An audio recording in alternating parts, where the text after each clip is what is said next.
रखे।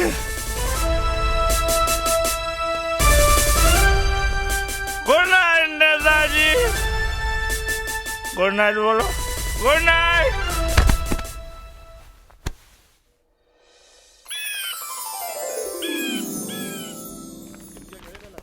Good morning sir. Good morning.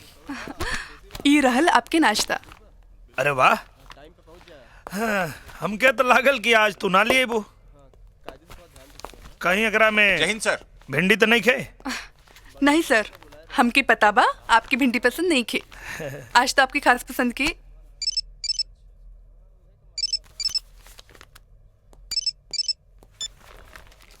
जय हिंद सर। जितनी जल्दी हो सके ऑफिस में आकर मिलो। सरवा कड़ू, एकरा के हम फोन पे नहीं झेल पावत। एकर मेहरारू कैसे के झेलत हुई? अच्छा किरण, हम कहाँ रही? आईजी साहब की मेहरारू के पास। अरे उनका के छोड़ा। अच्छा भइल कि हम भी आना के नहीं। हम तो कहब कि आपकी शादी कर लेवे की चाहिए। किरण जाना तारू, सच्चाई ये है कि आज तक अगर हम ब्याह ना के नहीं तो उ तोहरा वजह से। सच? सच। तू हमारे इतना ध्यान जौन रखे लो। वो तो हम ब्याह के अच्छा, बाद वो सब भी। छोड़ा, फटाफट चला आईजी साहब से मिले जाएगा बा।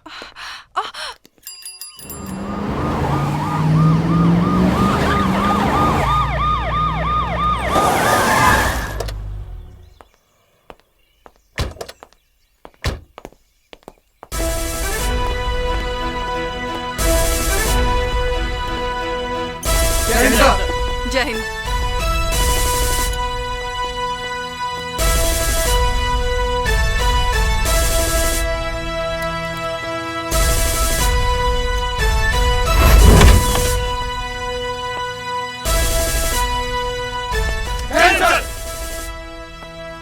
Please sit down. Thank you sir. Yes sir, कहिए। हम चाहते हैं कि तुम आज सलेमपुर जाओ। सलेमपुर को तुम्हारी जरूरत है। आज हम तुम्हें एक ऐसा केस सौंप रहे हैं जो पुलिस विभाग के इतिहास में पहले कभी नहीं हुआ है। समझा नहीं सर।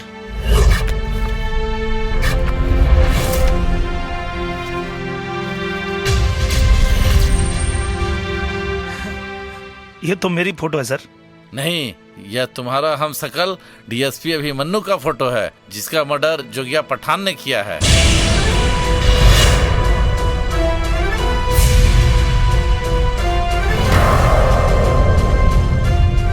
सर, जब आपको सब कुछ पता है तो काहे नहीं उसको? अर्जुन, मालूम होने और सबूत होने में फर्क होता है। जोगिया पठान को सबूत के साथ अरेस्ट करना, ये समझ लो अपने ही कातिल को अरेस्ट करना है।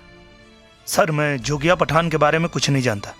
जोगिया पठान सलेमपुर को अपनी जागीर समझता है। उसकी इजाजत के बिना एक पत्ता भी नहीं खड़कता। अभिमन्यु एक बहुत बहादुर पुलिस ऑफिसर था, मगर जोगिया ने अपनी चाल चलकर उसकी हत्या कर दी। जोगिया पठान आतंक का वह चेहरा है जिसे अपना खूनी साम्राज्य खादी के अंदर छुपा रखा है। हमें मालूम है कि सरकारी खदान से जो अवैध खनन का कारोबार कर रहे हो, उसका असली मालिक जोगिया पठान है। जोगिया के बारे में और उसके अवैध धंधों के बारे में हमें सब कुछ बता दो। हम तुम्हें सरकारी गवाह। तुम लोग कौन हो और क्या चाहते हो? चुप!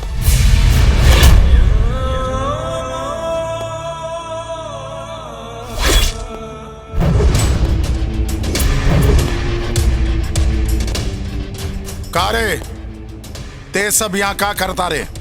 चला उठा, उठा और अपन अपन काम पे लग जाओ। चला निकला, काम करा, चला। अब बोला सीबीआई के बड़ा लोग साहब, का जानल चाहता रहा? ये सब गैर कानूनी है जोगिया। अब हम यहाँ पे तो से कानून की परिभाषा नहीं के पूछे आइल बानी। तोनी जोन कुछ भी जानल चाहता ना, वो हमसे पूछा, हमसे। चला छोड़ा, हम ही बता देता नहीं। ई सलीमपुर हमार है, हमार जोगिया पठान के। यहाँ इंसान तो छोड़ा, जानवर भी हमारी मर्जी के बगैर एक कदम ना चलेला। जे एक कदम भी उठावेला वो दुनिया से उठ जाला। अवैध खनन के अलावा भी हमार कई धंधा बा जौन त्योहार कानून के हिसाब से अवैध बा। लेकिन अफसोस इस सलीमपुर में हमार कानून चलेला, हमार। बोल दारोगा, का करिल जाए इन महानस्तियन का? छोड़ दे जोगिया भैया, ई लोगन के आपके बारे में ज्यादा मालूम नहीं हुई। आज इन लोगन के जोगिया पठान के बारे में पूरा मालूम पड़ जाई, पूरा।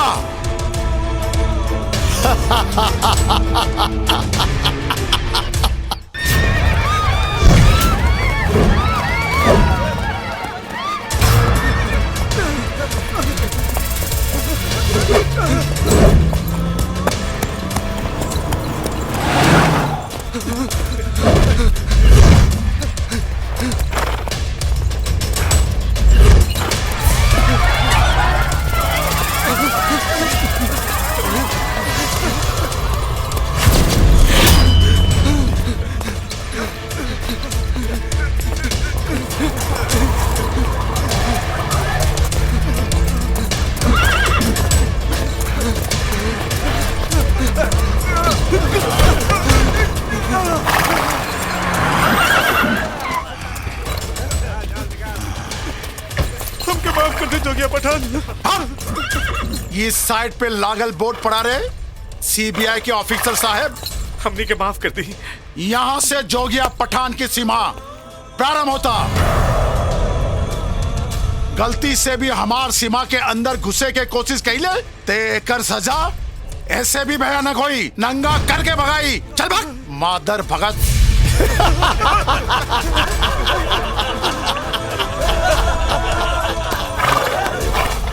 यह है सलेमपुर की हालत और जोगिया का आतंक। सर, डिपार्टमेंट के ऑर्डर पे कहीं भी जाना मेरी मजबूरी है, लेकिन सलेमपुर मैं बहुत खुशी खुशी जाऊंगा, क्योंकि जो भेड़िए अपने आप को खादी पहनकर सेफ समझने लगते हैं, उनकी खादी फाड़ के नंगा करना मेरा पुराना शौक है। गुड। जय हिंद सर।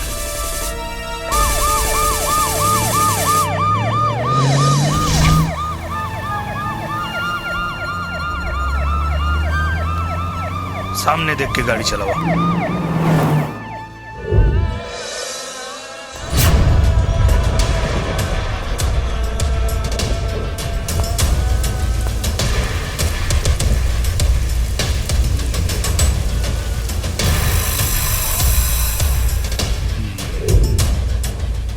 हमार सलीमपुर, जोगिया पठान के सलीमपुर, पहले अंग्रेजन के गुलामी, अब हमारी गुलामी। पाकिस्तान में बैठे हमारे आका आज बहुत खुश होंगे कि हमने सलीमपुर को मिनी पाकिस्तान बना दिया। और ये तो सिर्फ शुरुआत है, ये सिलसिला आगे बढ़ाकर हिंदुस्तान में कई मिनी पाकिस्तान बना देंगे, जिससे पाकिस्तान में बैठे आकाओं की नजरों में मेरा ओहदा बढ़ जाएगा और यहां पर हमारी हुकूमत।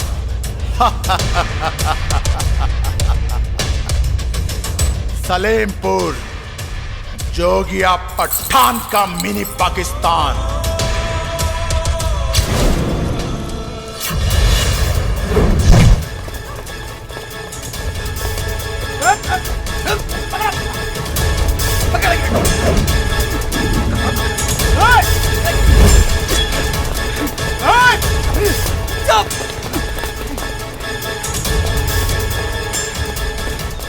का भाई, हमारे पीछे गुंडा पड़ल भाई, प्लीज हमारी जान बचा ली। देखा है, मैं हम कुछ ना कर पाए। एक काम करो, पीछे वाला रास्ता से तू मार डालिए।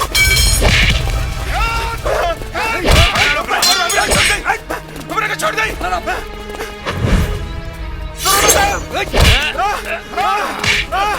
कार दीपक वाह, बहुत बड़ा पत्रकार बने चाहत बड़ा। और डीएसपी अभिमन्यु के समय बहुत छापत रहे हमार मालिक जोगिया पठान के खिलाफ। अभिमन्यु के जोगिया भैया ऊपर पहुंचा दे ले। हमके माफ कर दे भाई। अब तोहर यहाँ का जरूरत बा? हम पत्रकारिता छोड़ के चल जाए। पत्रकारिता ना, ये दुनिया। अब तो के हम अभिमन्यु के पास पहुंचा देता नहीं। और घुसा।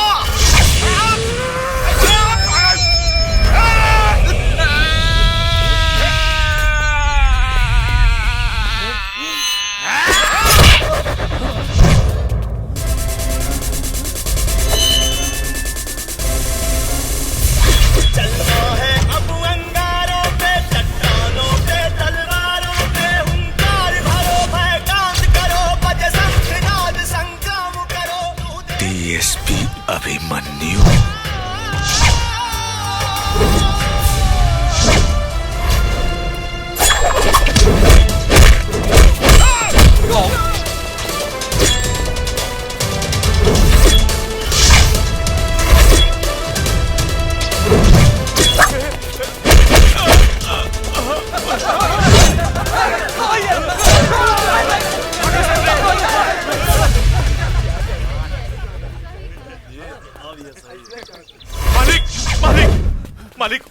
मालिक। ए मालिक के बच्चा, मालिक का रटता रे।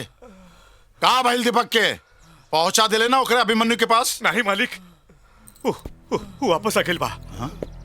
के वापस आ गेल? अभिमन्यु। का तोहार दिमाग ठिकाने बाकी ना? ओकरा जिंदा देख के केकर दिमाग ठिकाना पर रही मालिक। असंभव। यही हाथ से हम ओकरा के यमराज के पास भेज ले रही। और हम हूँ अपन इहे आग से ओकरा देख के आवता नहीं। ए बेवकूफ, एक बार आदमी कब्र से वापस आ सकेला, लेकिन चिता में जलकर राख भइला के बाद ना। रहुआ के हमरा पे भरोसा नहीं है ना मालिक, तब पूछ ली हमारे सत्यन से। हाँ मालिक। हाँ मालिक। हाँ मालिक।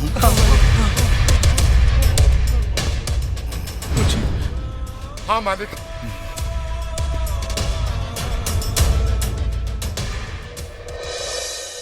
डीएसपी अभिमन्यु की वापसी, अभिमन्यु नए रूप में। चमत्कार।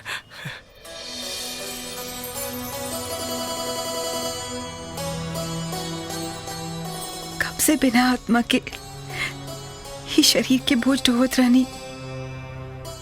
इतना दिन हो गए तो कि हमारी याद ना आई।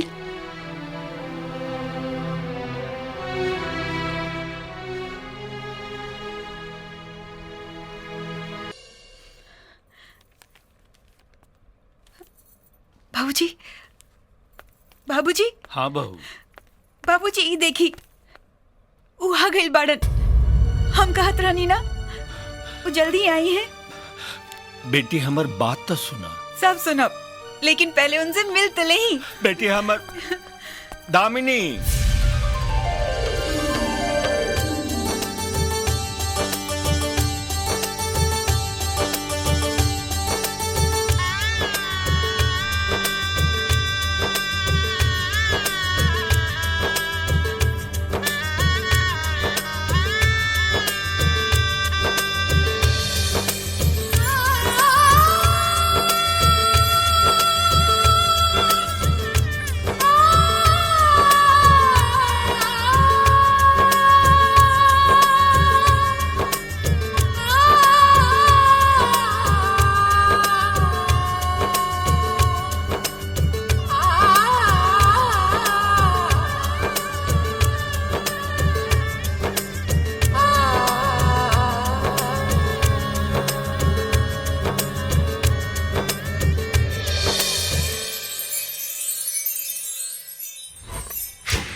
बहुत सतावला है ना। आप आवतानी आपकी खबर लेवे। दामिनी। बाबूजी, आप इनके संभाली, हम उनके लेके आवतानी।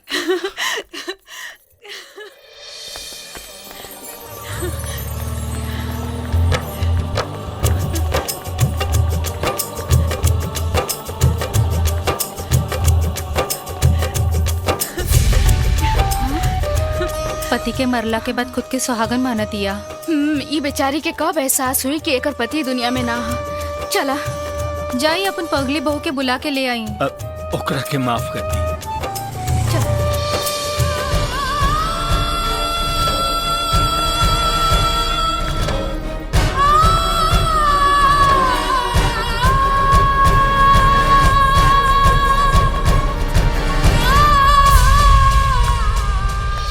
तिवारी जी सर। हम थोड़ा अलग टाइप के एसपी हैं, समझा कि बहुत अलग टाइप के, थोड़ा जगलर टाइप के।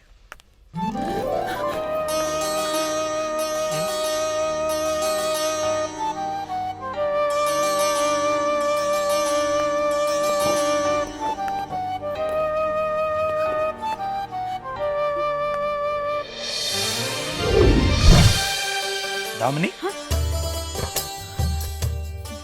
का छुपा उतर? ना कुछ ना। दिखाओ हमके। ना हम ना दिखाए। रुका, हम कहता नहीं रुका तो क्या हमार गिरिया।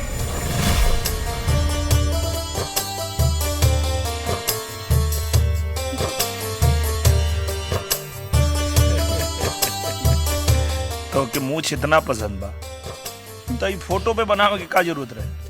हमसे कह तू हम बढ़ा लेती। अरे तो घर के खेती है।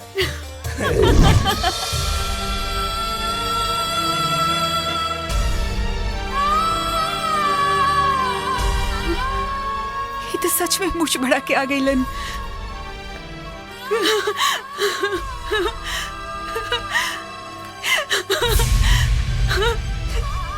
इतना दिन से एक एक पल, एक एक घड़ी गिन गिन के आपके घोड़त रहनी। न दिन के दिन देख ली, न रात के रात। और आप हैं कि घर ना आके सीधा ऑफिस। हाँ? उधर का दिखतानी, ये हमरे और आपके बीच की बात है। और तो और आपकी वापस आवे की खबर हमके अखबार से मिला था। इतना जरूरी आपके खातिर ड्यूटी बन गई बा। हमारे प्रति आपके कोनो जिम्मेदारी नहीं के। देखिए हम देखब तो हम, आप घरे तो चली।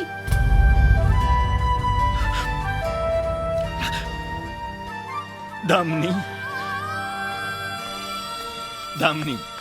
लेकिन बाबूजी। लेकिन कुछ ना। तू घरे चला, हम बात करता नहीं। ठीक बा, जाता नहीं। मूछ बढ़ा के अपने आप के दबंग के सलमान खान समझे लगनी।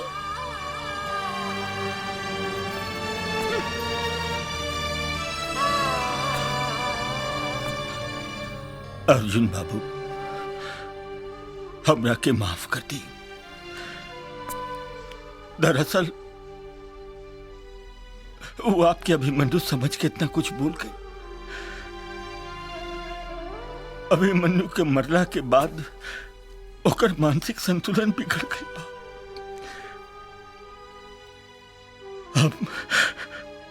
हम ओकरा तरफ से माफी मांगता नहीं, माफी मांगता नहीं। कोनो बात ना।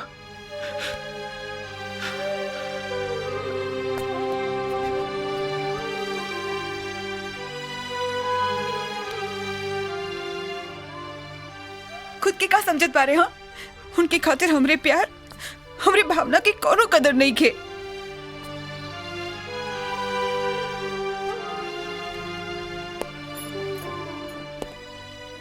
देखनी बाबूजी, आप हम कितना प्यार करी ले, लेकिन उनका कोनो चिंता ही नहीं खे। बिना हमके बतौले यहाँ सीधा ऑफिस, घरे आवे की चाहिए ना। हाँ ना बाबूजी? आवे दी उनके, फिर हम बताएंगे। शैतान जोगिया पठान सिर्फ अभिमन्यु की हत्या नहीं के कैले, ये बेचारी मासूम के पागल बना के छोड़ दे। तिवारी जी सर। ये अभिमन्यु की वाइफ रही है ना? हाँ साहब, सब कुदरत के खेल है साहब। जब अभिमन्यु साहब जिंदा रहलन तब वो उनके साथ साथ हम सब के भी बहुत ख्याल रखत रहली है। बाकी अभिमन्यु साहब के गुजर जाए के बाद इनकर दिमाग पर ऐसा शौक लागल कि आज भी ई अभिमन्यु साहब के जिंदा ही समझता रही। ये अजीब संजोग बा कि आपके शकल हू बहू उनसे मिलेला।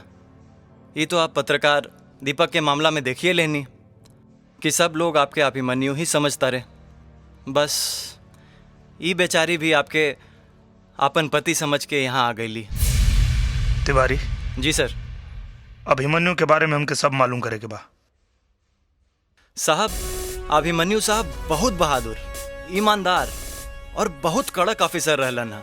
यहाँ आइले से पहले जब यहाँ अपराध के सीमा चरम पर रहे तब आम इंसान से लेकर पुलिस वाला तक जोगिया पठान के दहशत में जिए पर मजबूर रहे।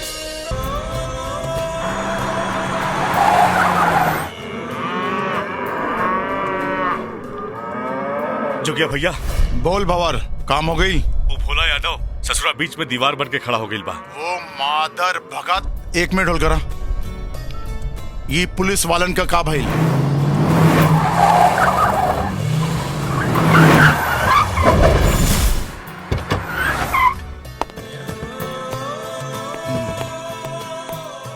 का भाई असलम, कौन तूफान आ गेल बा का जे सारा पुलिस स्टेशन उखड़ कर यहाँ आ गेल बारे?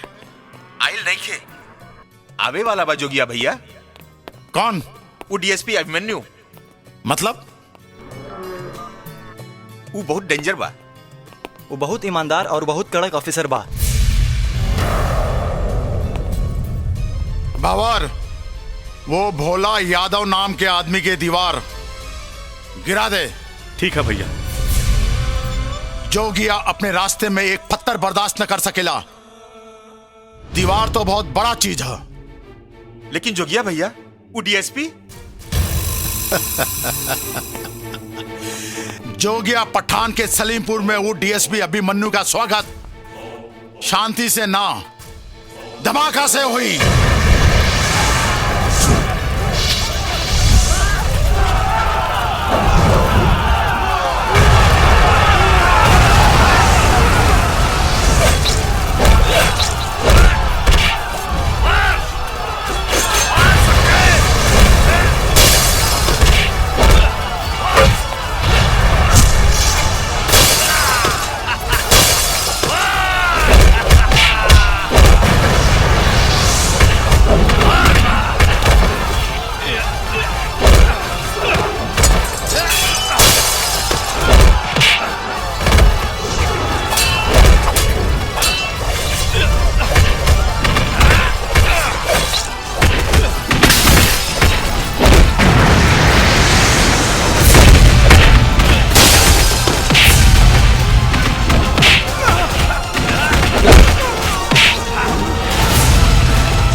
साहब आ गई ले।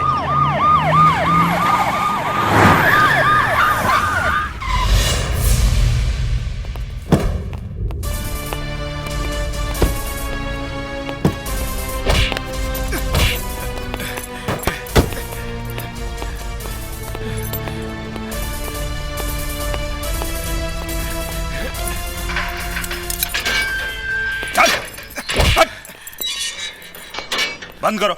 ए ऑफिसर, देखिए है रे, तोरा शायद पता नहीं खे कि हम केकर आदमी हैं। हमरा ऊपर केकर हाथ बा। पिछला आधा घंटा से तोरा ऊपर नीचे आगे पीछे जितना हाथ पड़ल वो सब डीएसपी अभिमन्यु दीक्षित के रहे। जोगिया पठान के खास आदमी हैं भंवर सिंह, सलेमपुर के मालिक, हिया के भगवान। जोगिया पठान के एक बार पता लगे कि देर बा, फिर देखिए।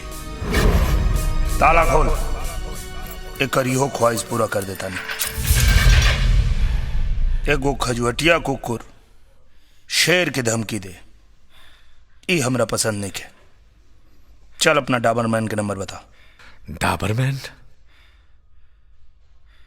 तो नाजायज बाप जोगिया पठान।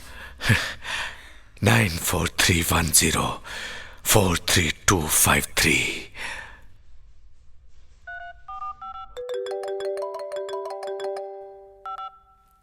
हेलो, क्या बोला था? डीएसपी अभिमन्यु दीक्षित बोला था। नहीं, ग्वाला बस्ती से वो पागल कुकुर के पकड़ ले बानी और वो भौकत भौकत तोर नाम लेते रहे। ले ओकरा से बात कर। जोगिया भाई, हम भंवर सिंह भोला यादव के मारे आयल रहनी। बिचवा में डीएसपी आके हमरा हवालात में बंद कर देलस। फोन दे ओकरा। हाँ बोल जोगिया। लागत है पागल कुकुर के मालिक ते ही बड़े। हम ओकरे ना, पूरे सलीमपुर के मालिक हैं। चल छोड़ दे ओके, छोड़। हम तोहार पहला गलती समझ के माफ कर दे। और अगर हमके माफी ना चाहिए तब अंजाम बहुत बुरा हुई। मंजूर बा। अब हम तोरा आदमी की खातिरदारी करे जाते नहीं। ओकर चीख सुन लाइव।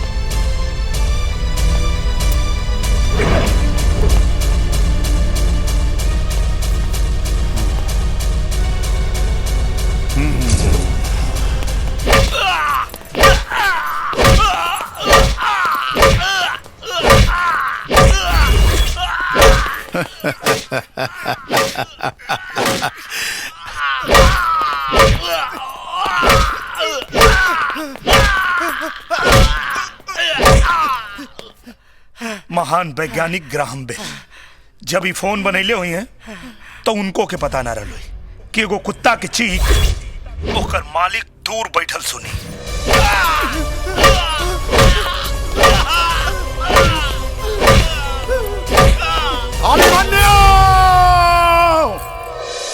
बैठ जाओ। थैंक यू सर। कसाब, वकील के कही के भंवर को बाहर निकलवा ले।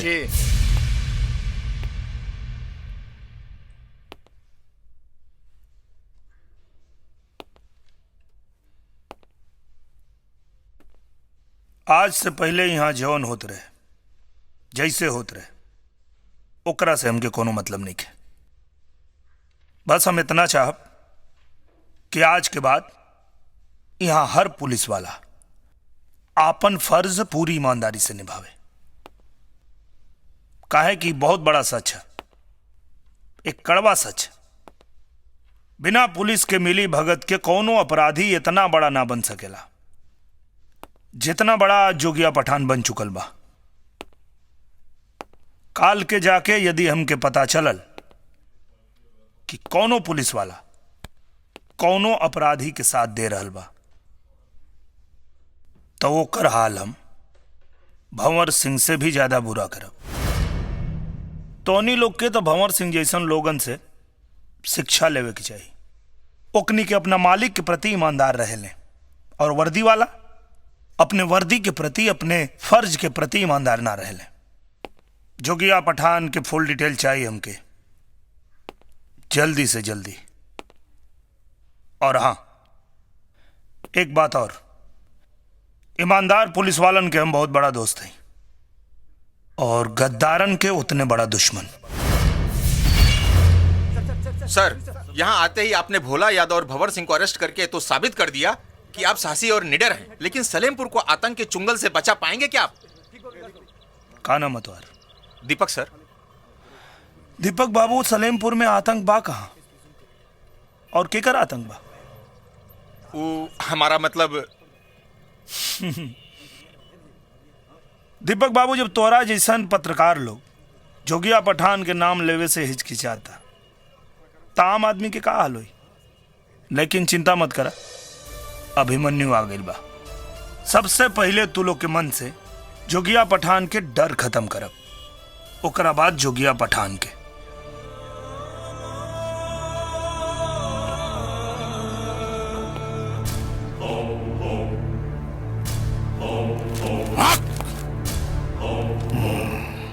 बहुत फड़फड़ात बाट सरवा। लागता हमके डीएसपी अभिमन्यु दीक्षित से मिल ही के पड़ी।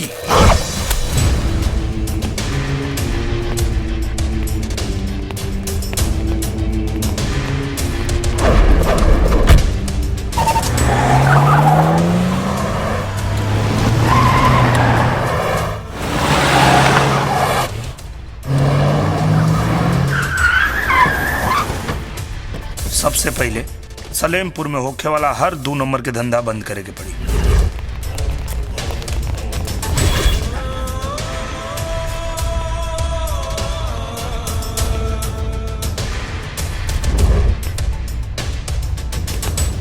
आवा जोगिया पठान, हमरा पता रहे तू यहां जरूर आईबा, लेकिन इतना जल्दी आईबा ये उम्मीद ना रहे। जोगिया हमेशा वही करेला जेकर कोई उम्मीद ना करेला। यहाँ आवे के वजह बाद में बताई, पहले ये बतावा, ये प्रदेश के मंत्री तो से मिले के आइल बा, ओकर प्रोटोकॉल पता बा? ओकर स्वागत मंत्री के होला, अपराधी के ना। अपराधी के स्वागत हवालात में होला। जोगिया से टकराए का सपना बहुत से डीएसपी एसपी देख ले लोग, अंजाम या तो टूट गई या फिर हमरे डोडी पर हमरे सामने हमार हड्डी खाकर दुम हिलावे लागल लोग। हमार नाम अभिमन्यु है। कोनो पढ़ल लिखल आदमी से हमारा नाम के स्पेलिंग पूछ के ठीक से याद कर लिया। ना हम तोहरे आगे झुके वाला बानी और ना ही तोहरे आगे दुम हिलावे वाला। सलेमपुर से तोहार आतंक खत्म करे आइल बानी हम। जोगिया कोनो चौराहा छाप गुंडा ना है, ये सलीमपुर का राजा है, राजा। ये प्रदेश के मुख्यमंत्री के कुर्सी के एक पाया हमरे समर्थन पर टिकल बात बुझला। अपने वर्दी पर इतना घमंड ना करा, ये वर्दी तोहार कफन न बन जाए। मौत के धमकी ऊ देला जिस सामने वाला से डरा जाला। तो चिंता मत करा, 24 घंटा हम तो के हवालात में डाल के रह। हमके तो चैलेंज मंजूर बा अभिमन्यु, लेकिन एक बात सुन लो, अगर तू हमके 24 घंटा में गिरफ्तार न कर पाउलो तो तोहार मौत हमरे हाथ से निश्चित बा। और अगर गिरफ्तार कर लेनी तब तो के जोगिया पठान के गिरफ्तारी के सजा मिली, सजाए मौत।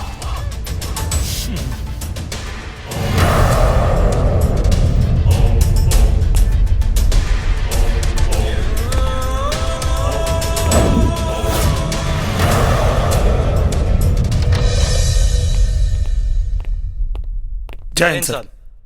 ये सब क्या है अभिमन्यु? भंवर सिंह और भोला तक तो ठीक था, लेकिन मीडिया में जोगिया पठान के खिलाफ स्टेटमेंट, इसका क्या मतलब है? आंख बंद कैला से सच्चाई तो ना न बदल जाई सर। वैसे हम कुछ और काम से आयल बानी। बोलो। जोगिया पठान के खिलाफ वारंट चाहिए। व्हाट?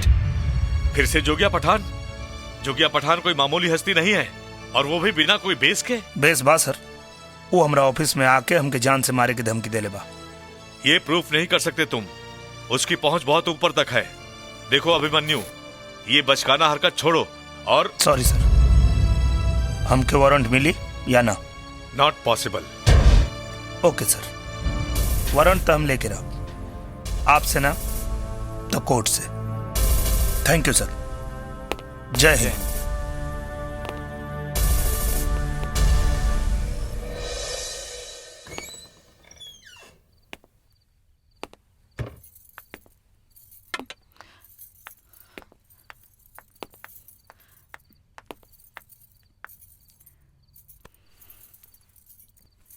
का बात हो, आज उदास लागत आनी? दामिनी, कबो कबो लागेला कि वर्दी हमरा खातिर जंजीर बन गइल बा और हम एकरा में जकड़ के रह गइल बानी। रउआ ई वर्दी की जंजीर ना, अपन ताकत समझी। कैसे समझी? कैसे ताकत समझी? जब एगो पुलिस वाला की मदद नहीं करत। एसपी साहब जोगिया पठान के खिलाफ वारंट देवे से साफ मना कर देले। बेटा, आदमी के कभी कभी लगेला कि असत्य के जीत हो रहल बा, लेकिन जीत हमेशा अंत में सत्य के ही होला। खुश रह बाबूजी, लेकिन अकेले क्यों का कर सकेला? अरे शुरुआत आदमी अकेले ही करेला, और जब जनता के लगेला कि ई आदमी हमरा खातिर लड़ाई कर रहल बा, तो सारा जनता ओकरा पीछे खड़ा हो जाला। जैसे महात्मा गांधी और सुभाष चंद्र बोस के पीछे पूरा हिंदुस्तान खड़ा हो गए रहे। अरे जब अंग्रेजन के जुर्म हिंदुस्तानी बर्दाश्त ना कर पैलन, तई जोगिया पठान का चीज है।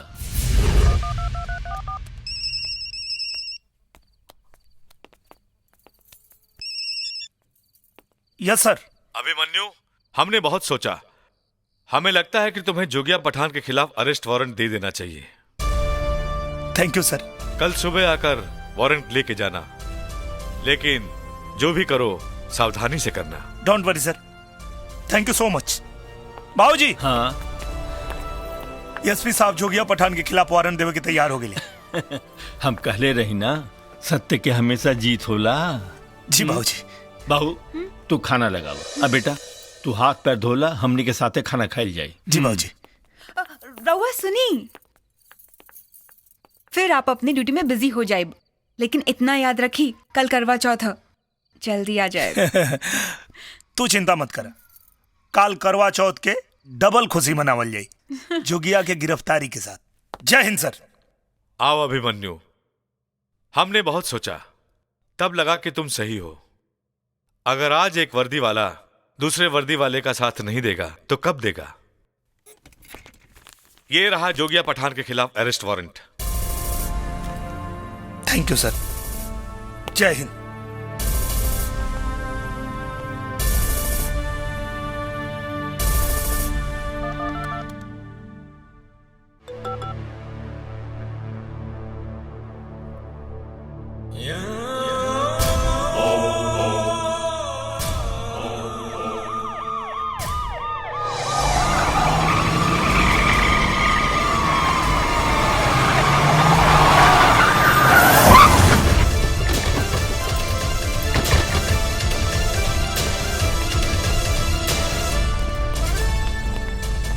स्वागतम डीएसपी अभिमन्यु, स्वागतम।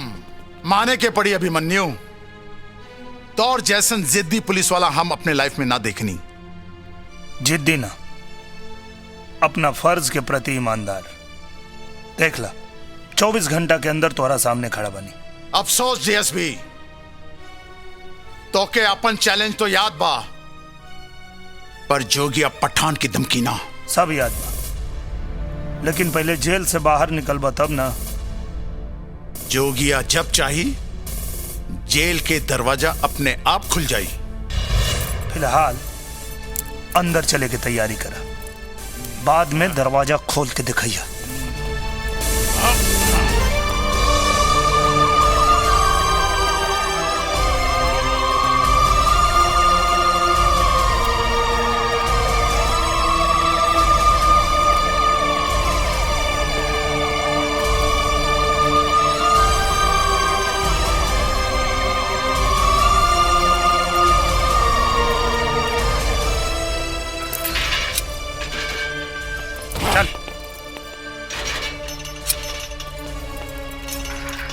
अब एजे आराम कर, खास ध्यान रखा लोगे कर। जी सर। एक आम अपराधी की तरह। जी।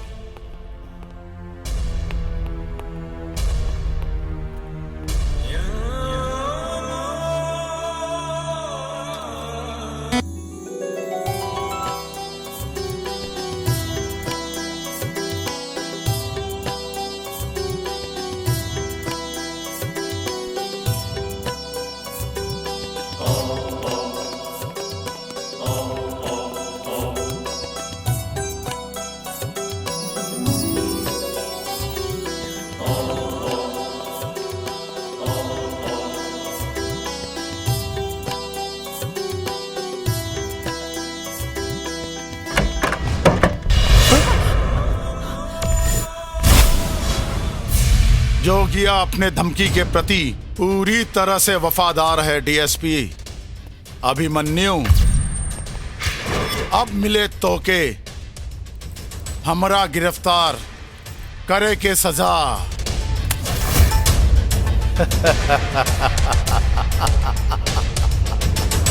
सजाए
सर,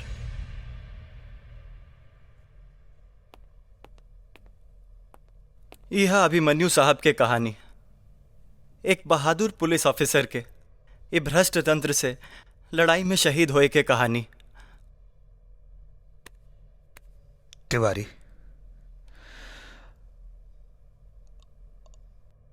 अभिमन्यु में जोश रहे, ताकत रहे, हिम्मत रहे, लेकिन कमीना दिमाग ना रहे। यही से जोगिया पठान जैसन कमीना से हार गई। लेकिन अर्जुन कमीना लोग खातिर महा कमीना। हमके पता बा जोगिया पठान जैसन नाक के फन कैसे कुचलल जाला। अभिमन्यु के अधूरा काम हम पूरा करब।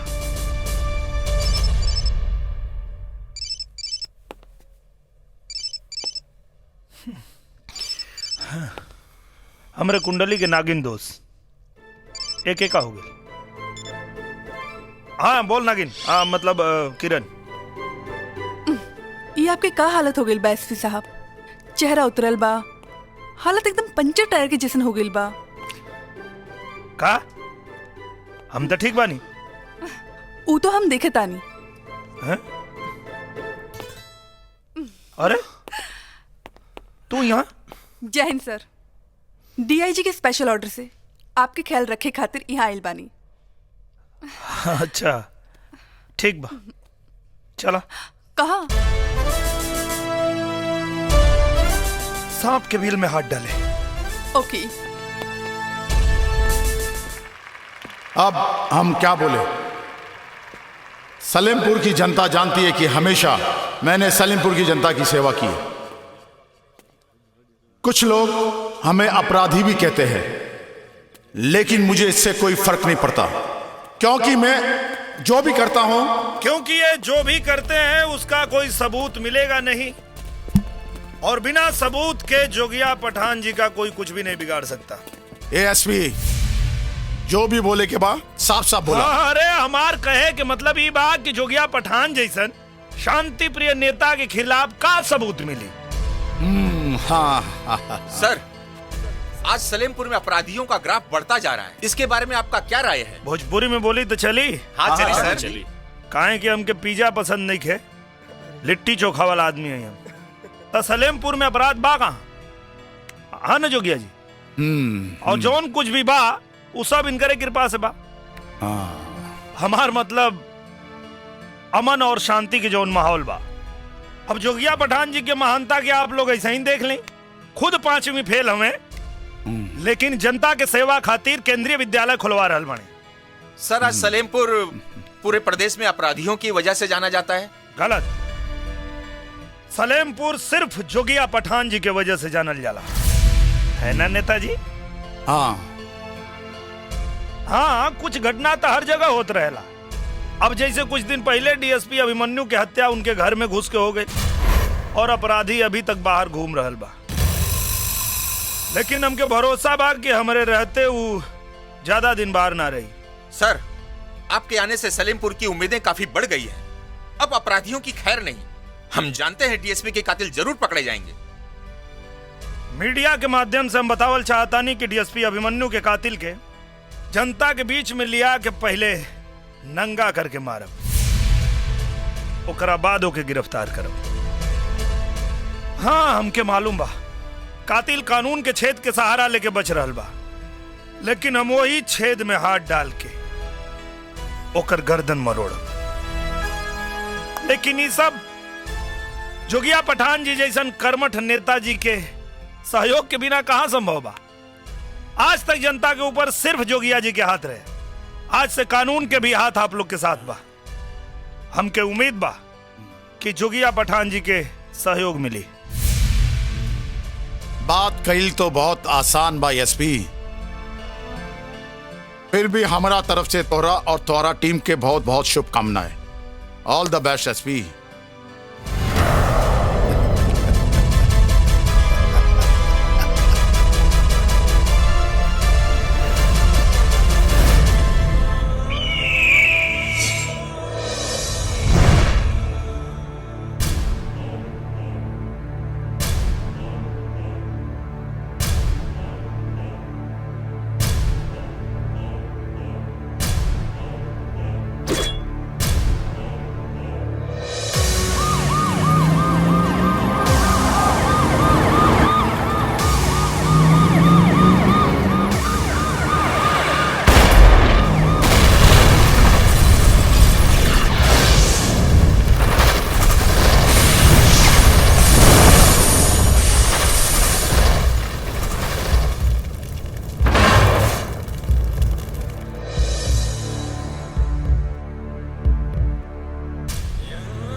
भगवान उनका रक्षा करी, वो जहां भी होके ठीक होके।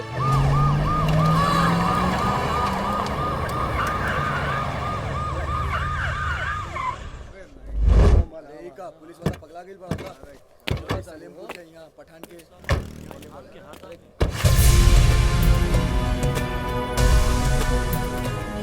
तिवारी जी साहब। इका साहब ही पठान आता है। असल में पहले ये जगह शहीद कलीम खान के स्मारक रहे। शहीद कलीम खान आजाद हिंद फौज के बहुत बहादुर सिपाही रहलन है। चलना है अब अंगारों पे, चट्टानों पे, तलवारों पे, हुंकार भरो, भयकांत करो, बजे शंखनाद, संग्राम करो, तू देख रहे हो।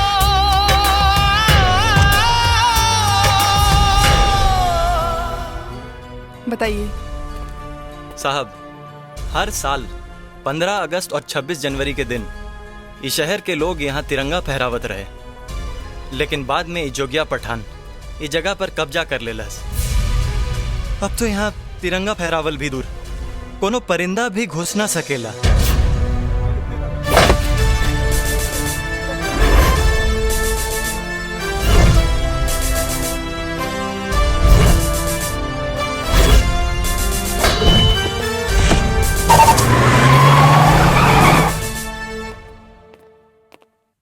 बैठा लोग, हम तनी चेंज करके आओ तनी। जी सर।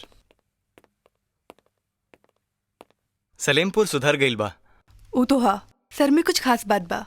वाकई में अभिमन्यु सर जैसन बड़न।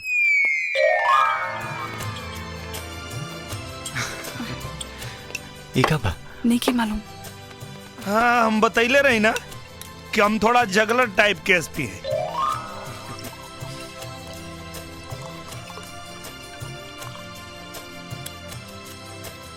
चलो उठाओ, तू मत पेल करिया। जी। चीयर्स। हाँ, 1 मिनट।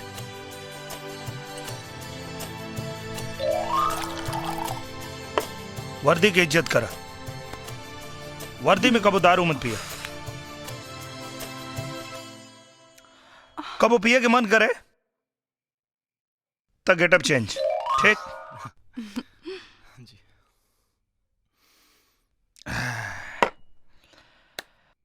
तिवारी जाना तारा, जब से तू हमके अभिमन्यु की कहानी सुनैले बाड़ा, मन तक करेला कि जोगिया पठान के गर्दन पकड़ के मरोड़ दी। लेकिन हमार मकसद सिर्फ अभिमन्यु के हत्या के बदला लेवल ना, जोगिया पठान के आतंक खत्म करे क्या। आज तक खादी के दम पे वो खाकी के गुलाम बने ले रहे।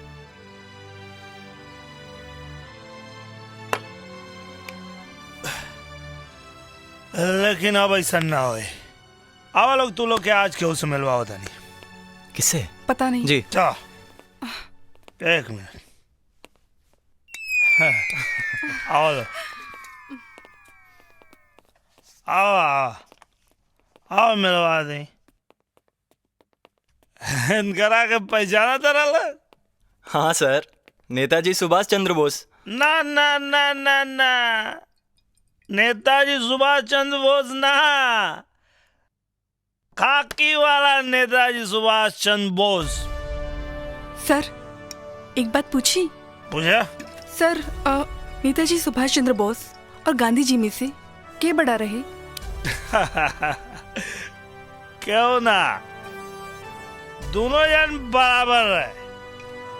काहे कि दोनों जन के मंजिल एक रहे, बस ओके हासिल करेंगे रास्ता अलग अलग रहे। फिर नेताजी के उतना महत्व काहे नहीं मिलल जितना गांधी जी के मिलेला?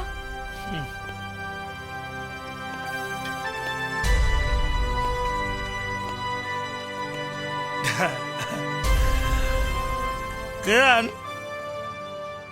जौन तू सवाल कहलू, अगर ओकर जवाब हम ठीक ठीक दे दी तो सगरे तूफान आ जाए। बस शॉर्टकट में इतने समझ ला कि आजादी के बाद नेता लोग सत्ता खातिर कुछ भी करे के तैयार हो गए। गांधी जी और खादी उनके वोट बैंक खातिर जरूरी रहे।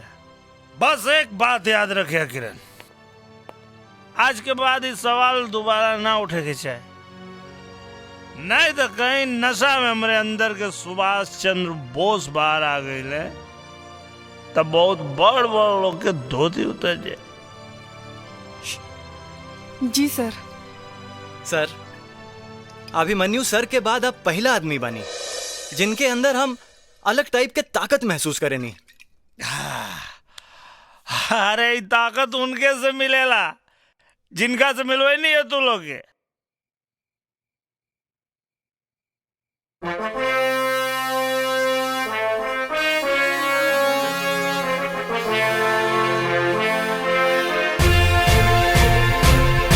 चलना है अब अंगारों पे, चट्टानों पे, तलवारों पे, हुंकार भरो, भय कांत करो, बजे शंखनाद संग्राम करो, तू देख रहे हो।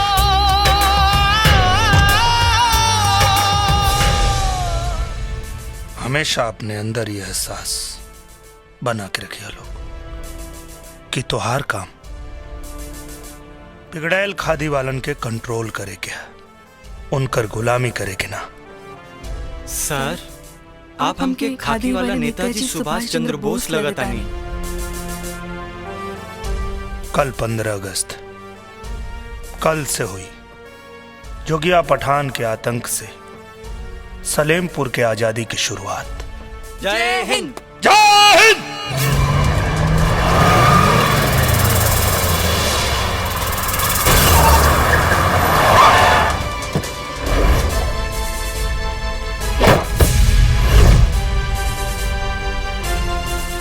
एसपी ई पठान आता है, बिना परमिशन यहाँ केहू ना आ सकेला। चंगू ई पठान आता रहा लो आज से यानी 15 अगस्त से ये आजाद होके शहीद कलीम खान हाता हो गई।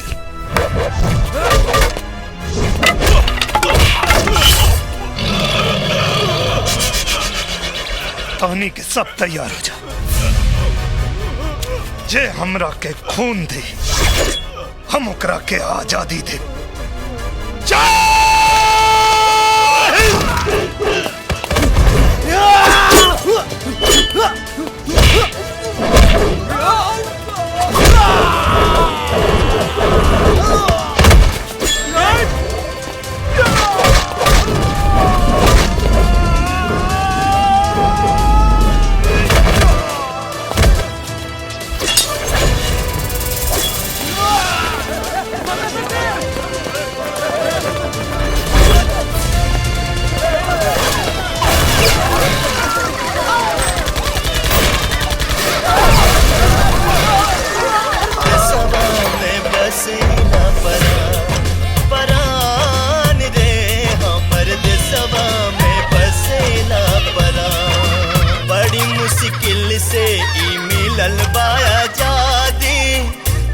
काहे करा तारा केहू के गुलामी, बड़ी मुश्किल से मिलल आजादी, तब काहे करा तारा केहू के गुलामी, बड़ी मुश्किल से ई मिलल बा आजादी, तब काहे करा तारा केहू के गुलामी।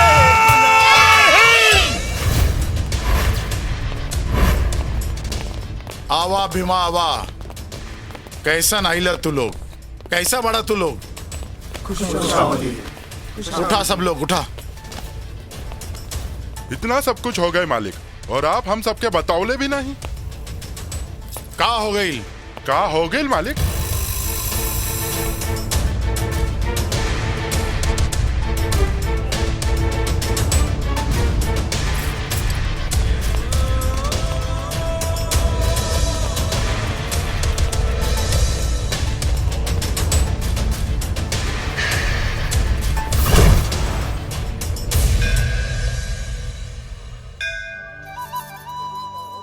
हे भगवान, तोरा के तो सब मालूम बा। एक तो इतना दिन बाद वापस आइलन, और वापस आइला के बाद भी अपन काम में इतना बिजी हो गई बाड़न कि घर आइला के भी फुर्सत नहीं के। अपना फर्ज के आगे इतना सुध भी ना रहेला कि हमारा आँख उनकरा के देखे खातिर तरसत बा। अब तो बस आप के सहारा बा। उनकरा के जल्दी हमरा पास भेज दी प्लीज, नहीं तो हम ऐसे ही अनजल के त्याग कैले रहो।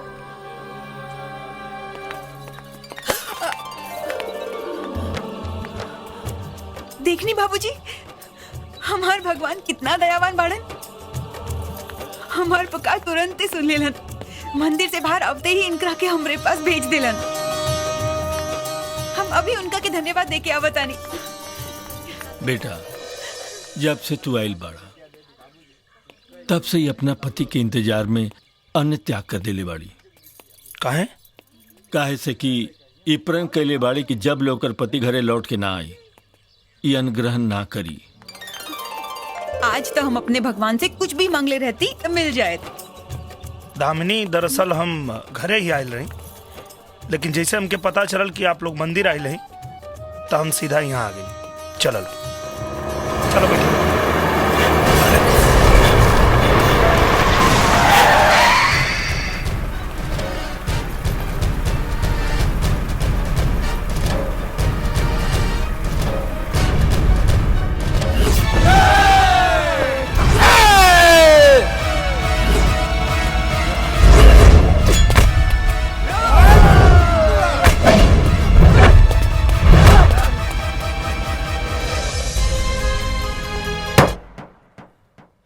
बाबूजी, हाँ, दामिनी के लेके घरे चली। हम देखा था नहीं ये लोग के का प्रॉब्लम बा। लेकिन काहे? बाबूजी, इनका से कहीं हमके हमार ड्यूटी करे देस। जितना कहता नहीं उतने करस। अब बेटी,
Are you okay? Good luck.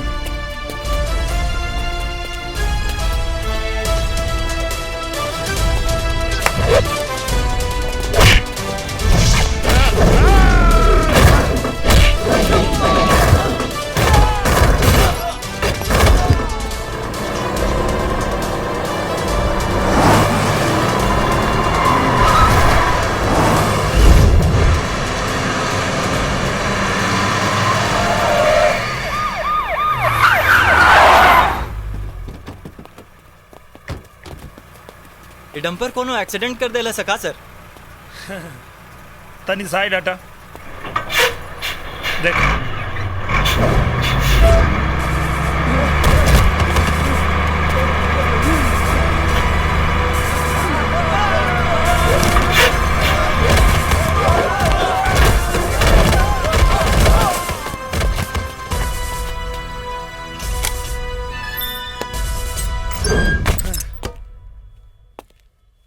सर, ये तो जोगिया पठान के सबसे खतरनाक पगड़ी गैंग हवे, जेकरा के आज तक केहू न पकड़ पौलस।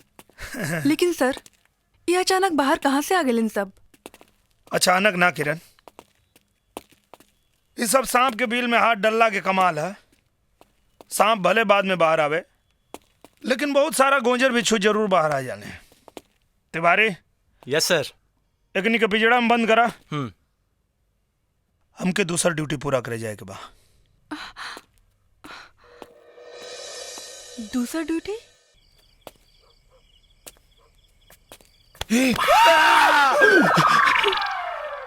का बाबूजी डरा बता नहीं का? उधर उधर।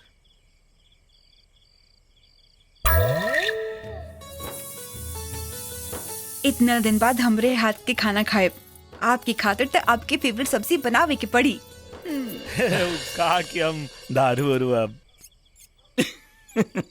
एसपी साहब, अरे हमहू रिटायर पुलिस वाला नु हई। तार सब कमजोरी आ ताकत हमरा मालूम बा।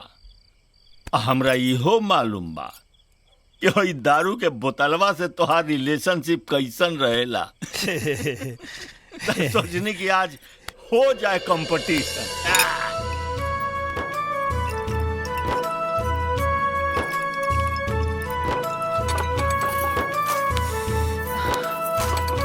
आज ऐसन भिंडी बनाए देखता नहीं हमके छोटी कहाँ जात बा।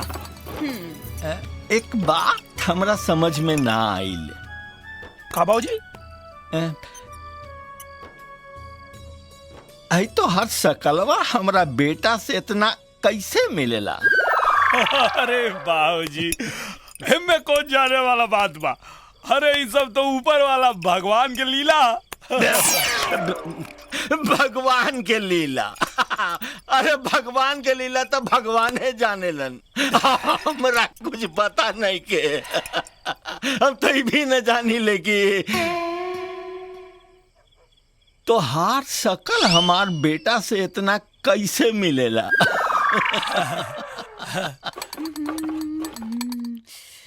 हमार बेटा बड़ा हिम्मत वाला रहे, मर्द रहे मर्द। एक दिन हमरा से कहले रहे कि बाबूजी पुलिस वाला के वर्दी कफन समझ के पहरे के चाहिए। और ओकर वर्दी कफन बन गई। बाबूजी चिंता मत करी बाबूजी। जानता नहीं आपके बेटा बहादुर रहले, बहुत साहसी रहले, लेकिन बाबूजी वो हमरा जैसा जगलर ना रहले। जगलर? जगलर आपके बेटा के हर अधूरा सपना के हम पूरा करब बाबूजी, हम पूरा करब। खाना तैयार बा बाबूजी। अरे ठीक बात डेली खाई ले। आज तो नहीं कंपटीशन चलता, कंपटीशन। बाबूजी कंपटीशन तो होत रही, चले खाना खा ले जाओ। खा लेल जाई बागी। जाने ना बबुआ, आदमी के भोजन करे के पहले एगो सवाल के जवाब दे देवे के चाहिए। वो सवाल है तुहार शकल इतना हमार बेटा से काहे मिलेला? ए बाबू मत रो, ए बाबू मत रो, मत रो। चुप हो जाना तो रोए लगे। मत रो, मत रो। हमके माफ कर दी बाबूजी। एक तो साला हमके दारू चढ़ल ना, ऊपर से तली वाली चढ़ल बा, तो सकल सकल करके सब उतार देता। चली आप लोग आवतानी कि हम बाहर आई? का खा ले के का? चली अब हम के पिएंगे। बेटा गिरी मत। बाकी ठीक ना रहेगी। खाए से पहले बता देता कि बाबूजी तो हर सकल इतना हमार बेटा से काहे मिलेला। हमके जैसे पता चली सबसे पहले हम आपके बताएं, लेकिन अभी चली बहुत चलिए। का बात बाबा। ए बेटा अरे एक बार तो बता दे कि तार सकल अतना हमार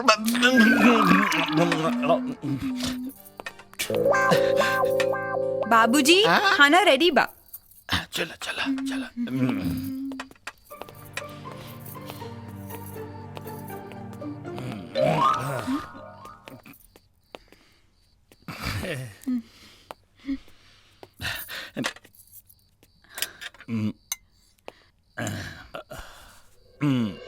अल्लाह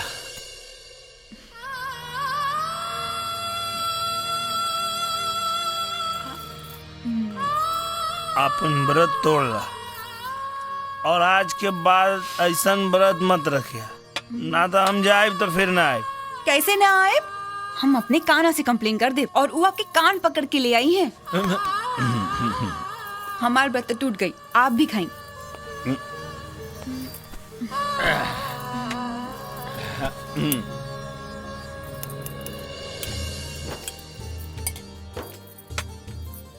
और ई रहल आपके पसंदीदा सब्जी भिंडी।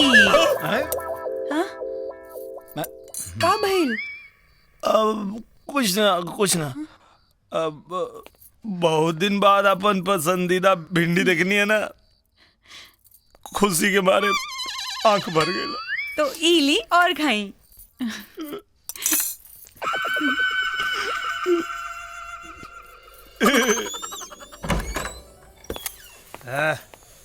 इली और पहन ली, ये सब का पहला है। हाँ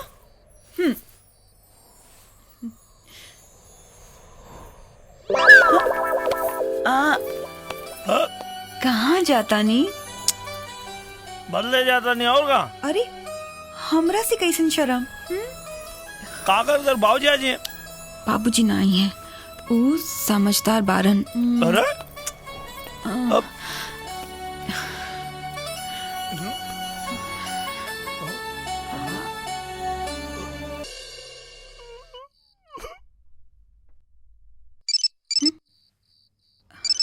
फोन बजा था, उठा ले।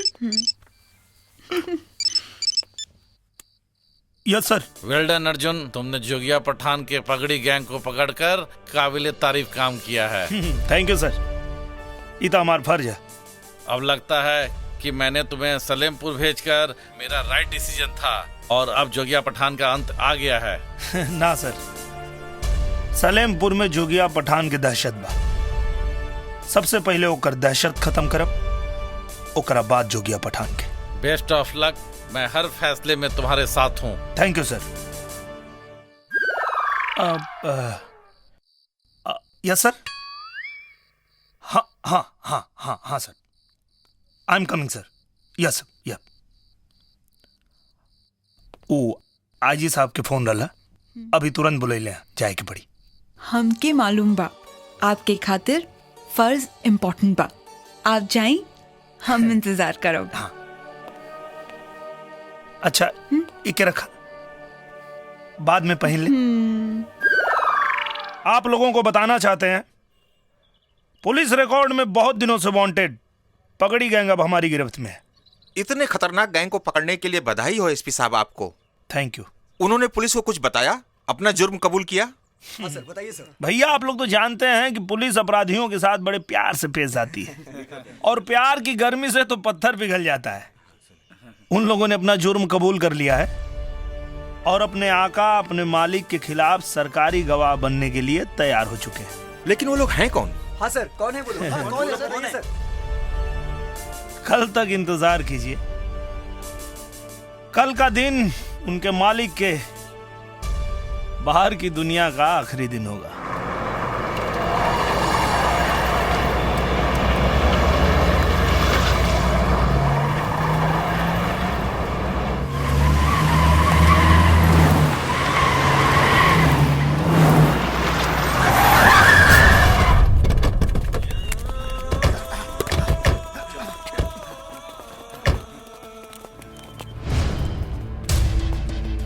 हमके पता था मालिक, हमके बचाए खातिर रहुआ जरूर आई। भले ही हम तोहन लोगों की वजह से बर्बाद हो जाए। हाँ, ये क्या कहता नहीं मालिक? चिंता मत कर अभिमा, हम तोहन लोग के आजादी देवे खातिर आइल बनी। इस कैद से नहीं, यह दुनिया से। लेकिन हम सबसे गलती का हो गया मालिक। हमरे खिलाफ सरकारी गवाह बन के हमार कब्र खोदले के इंतजाम करत बाड़े। नहीं मालिक, ऐसा कुछ ना कहीं नहीं। आपके कोनो गलत फहमी बा मालिक। हम सब आपके वफादार हैं मालिक। आपके खातिर जान दे सकनी मालिक। तो दे दे जान। हमके सब पता चल चुकल बा बीमा, सब पता चल चुकल बा। नहीं मालिक, मालिक। भंवर। जी भैया। नहीं मालिक, मालिक नहीं मालिक, खुदा के वास्ते मालिक, मालिक नहीं, नहीं मालिक, मालिक नहीं, नहीं मालिक,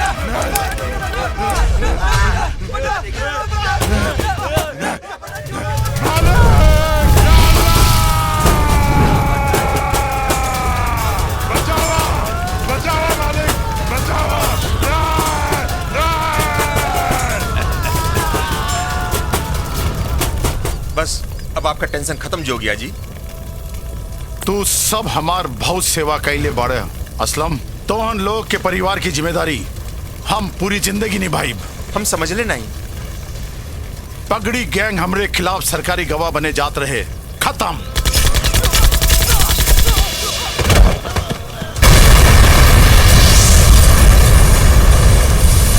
अब कोनो गवाह नहीं। सर, इतना बड़ा नरसंहार हो गया। पगड़ी गैंग वालों के लोगों के साथ कुछ पुलिस वालों को भी दिन दहाड़े मार दिया गया। इसके बारे में क्या कहेंगे आप? जिसने भी ये किया है उसको लगता है कि गवाहों को खत्म करके वो बच जाएगा, लेकिन शायद उसको ये नहीं पता कि ऐसा करके उसने एक और गुनाह कर दिया है और वो बचेगा नहीं। आप लोग एकदम निश्चिंत रहें, पुलिस अपना काम कर रही है, चिंता करने की बात नहीं। किरण। जी सर। एम्बुलेंस मंगा। जी जी। सर पुलिस क्या करेंगे सर? सर पुलिस का अगला कदम क्या होगा सर? पुलिस का अगला कदम क्या होगा सर? जाइए आप लोग।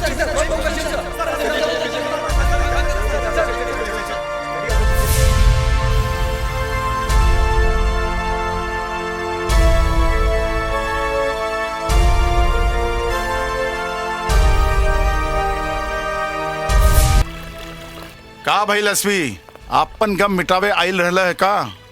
अपने हार के गम। अपना हार के गम ना, तोरा हार के जश्न मनावे आइल बानी। तू जो हम बता नहीं। लागत बा आज के घटना के असर तोहरे दिमाग पे हो गइल बा। हाँ बेचारा एसपी हमरे खिलाफ गवाहन के कोर्ट में पेश करे जात रहे ना। मिल गई गवाह, मिल गई। याद रहे एसपी, यहाँ पूरे सलेमपुर में जौन हम चाहब वह होई ना, उहे होत रहे। अब यहाँ वो होई जवन हम चाहब। तोहरा के का लागता? पगड़ी गैंग के मार के तू जीत गईला? ना ना ना ना ना ना, ई तोहार जीत ना, ई तोहार हार है। अरे वो बेचारा पगड़ी गैंग वाला कोनो सरकारी गवाह ना रहले, ऊ तो तोहार वफादार रहले।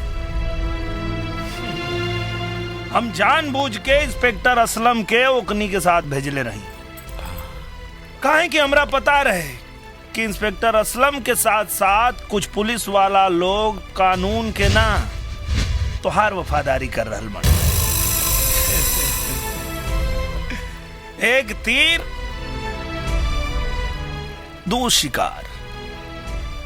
तोहर ताकत भी कम हो गई और पुलिस डिपार्टमेंट के कुछ कचरा भी साफ हो गई, जेल के खाना भी बच गए और सरकारी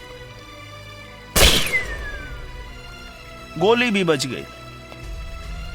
विनाश काले विपरीत बुद्धि। अब तोहार उल्टा गिनती शुरू। नहीं, हम तो के जिंदा ना छोड़ब, ना ही छोड़ब जिंदा। हम चाहें तो एसपी का कॉलर पकड़ के धमकी देला के जुर्म में तोरा के गिरफ्तार कर सकीले, लेकिन ना, हम उ गलती ना करब जौन उ डीएसपी अभिमन्यु कैले रहे। काहे कि हम कमीना लोग खातिर महा कमीना है। तोरा खातिर तो हम कुछ अलग सजा सोच ले बानी।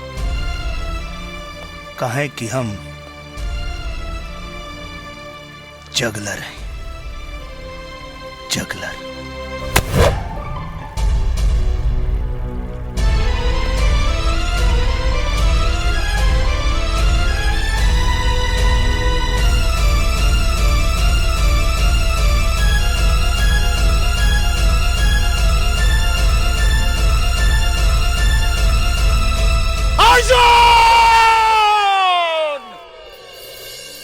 बेटी, ई कहाँ जा रहल बाड़ू? अरे बाबूजी, आप भूल गई नी, आज तीज है।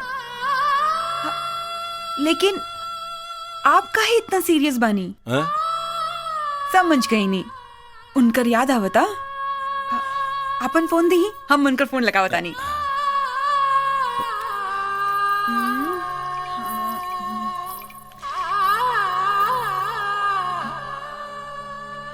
डिस्कनेक्ट आवता।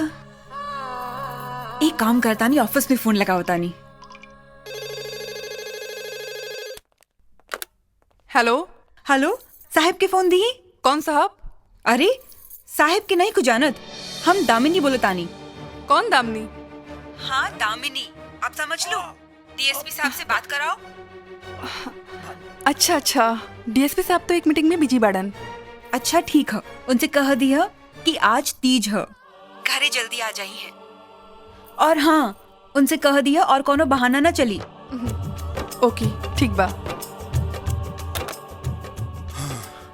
बाबूजी, आप देखा वो जरूर आई हैं। इली, हम जाता नहीं।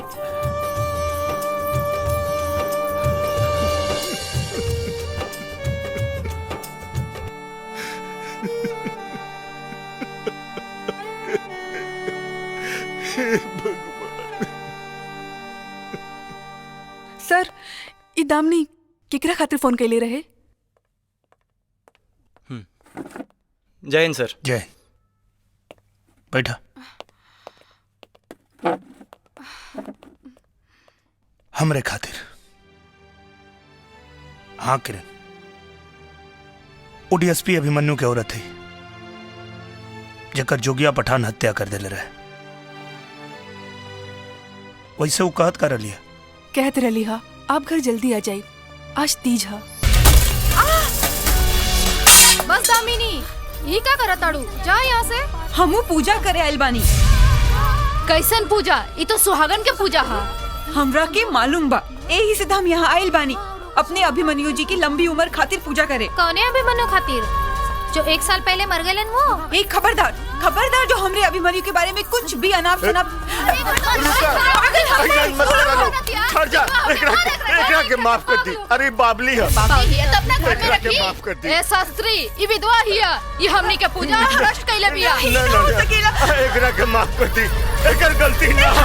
अरे रउआ लोग तो समझदार बानी, एकरा के छोड़ दी, एकरा के छोड़ दी, एकर गलती ना। हमारा अभिमन्यु आवता, प्लीज हमरा के छोड़ दी।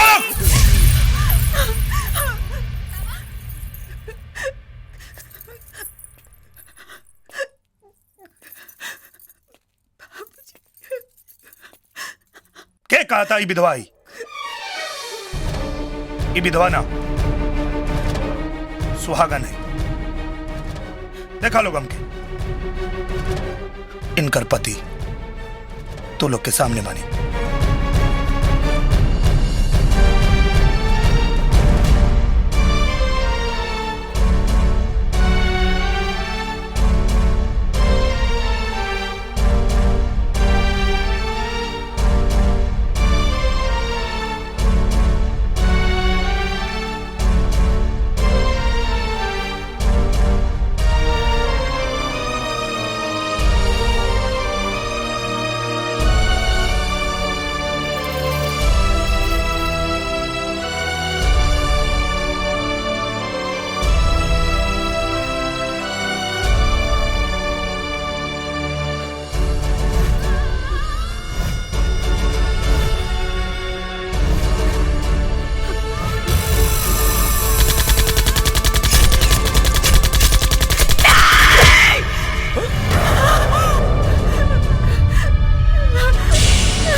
ई का कहलो माई? जौने अभिमन्यु के 1 साल पहले तू हमरा से छीन ले लो, उनके नाम के सिंदूर हम आज ले लगावत रहनी। हम तो तोरा की जिंदगी भर पूजनी, काहे तोरा दिल इतना पत्थर के हो गए? हमसे कौनो बात के बदला ले लो, का तोरे पूजा के इहे भला? आप सबके मालूम बा हम सलेमपुर के लोगन की सेवा खातिर हमेशा तैयार रहनी। आज विधवा बहन लोगों को देखकर हमार दिल रोएला। भगवान केहू के विधवा भइले के इतनी बड़ी सजा ना दे। आज आपके आशीर्वाद से हमरे तरफ से आप लोगों के खातिर एक छोटा सा भेंट हो, इकरा के स्वीकार करिए। धन्यवाद मालिक। उषा जी, विमला जी, प्रमिला जी, सुखी रहा। कंचन जी, धन्यवाद। सरोजनी देवी, प्रणाम। आज के विधवा साड़ी वितरण समारोह संपन्न भइल। बहुत बहुत धन्यवाद आप विधवा बहनों का। रुकी लोग, समारोह अभी खत्म नहीं की भइल।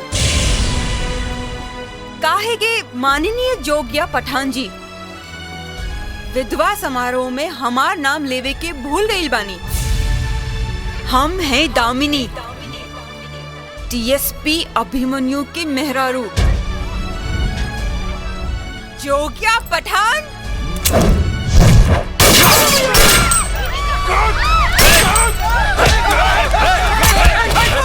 जोगिया पठान पे गोली चलाई, पगली को ले जाओ,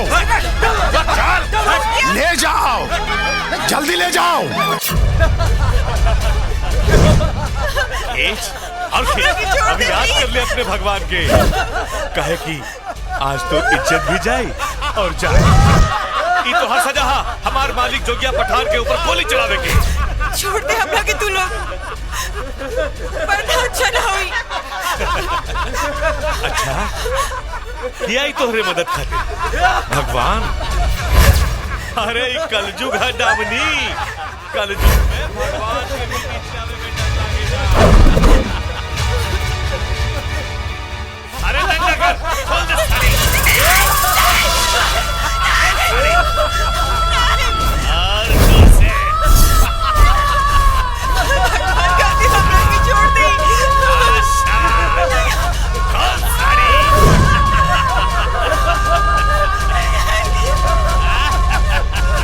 हमने मजा गोली चलावे के। अरे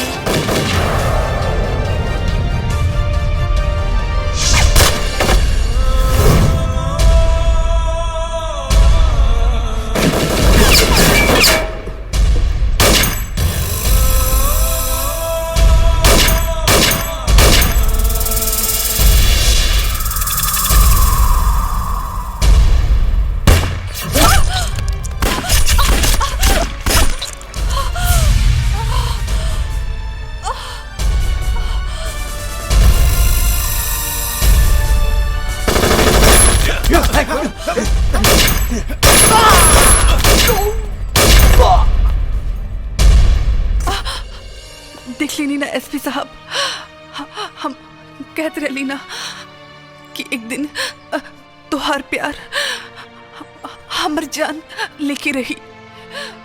ना किरण, ऐसा मत कहा। तोहरा भावना का एहसास रहे हमके, लेकिन हमरे दिल में तोहरा प्रति सिर्फ दोस्ती की भावना रहे। तोहरा के कब और कोनो नजर से ना देखनी। हम आपके दोष नहीं की देता नहीं। हमरा खातिर एक सौभाग्य के बतबा कि हम आपके बाहों में दम तोड़ता नहीं। देखा किरण, हम हमेशा तोरा के अपना कुंडली के नागिन दोष कहत रहन, और तू हमरा जान के रक्षक बन के अपना जान की बाजी लगा दे लू। बस एक बात की शिकायत बात तोहरा से, हम चाहत रहे कि सलेमपुर की आजादी की लड़ाई में तो आखिरी तक साथ दा हमारा। ना एसपी साहब, हमके अपना जगलर पर पूरा भरोसा बा। सलेमपुर जरूर आजाद हुई।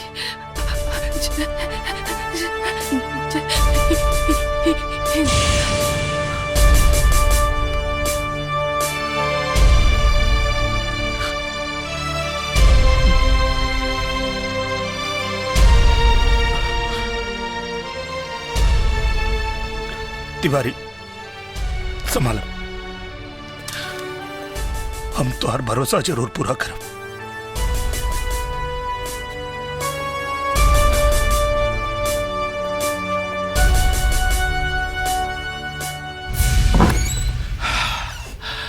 दामिनी कहाँ कहाँ न खोजनी, पता न कौन हाल में बाड़ू, कैसन बाड़ू। बेटा आपन दुख कैसे बताई तोहरा के। तू तई दुनिया से चल गईला, लेकिन तोहरा के का मालूम या तोहरे दामिनी के संभारल कितना मुश्किल बा। तोहरे याद में हमरे आंख से आंसू निकलेला, लेकिन दामिनी के हालत देख के हम अपना आंसू पी जाइले। यहाँ तक कि आज ले यह वजह से तोहरा फोटो पर माला तक ना चढ़ा पाऊनी।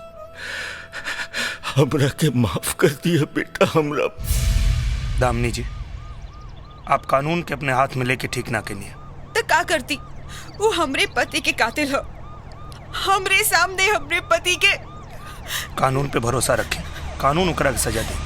कौने कानून पर जेकर रक्षा करत करत हमार पति शहीद हो गईले? वो कानून उनकर रक्षा कईले तो दूर, आज ले उनके मुजरिम के पकड़ तक नहीं पावलस। ना ही डीएसपी साहब, अब हमरा के कानून पर भरोसा नहीं के। वैसे भी जुगिया पठान की गुलामी से सलेमपुर के आजाद करावल ही हमारा मकसद है। सिर्फ एक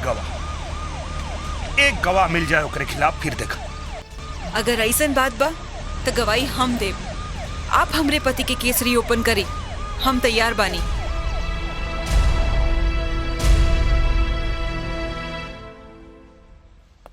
बड़ा खुश लगा दानी सर, कोनो खास बात?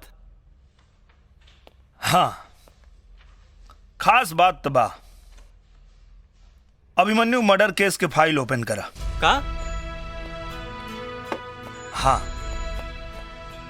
अभिमन्यु के मर्डर के चश्मदीद गवाह मिल गई बा।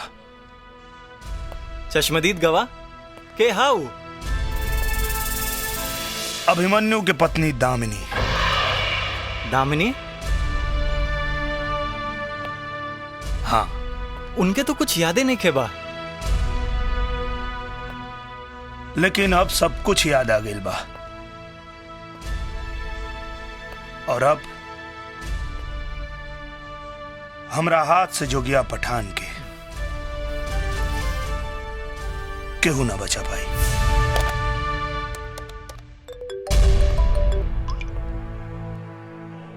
मालिक, हम रामलाल बोला तानी।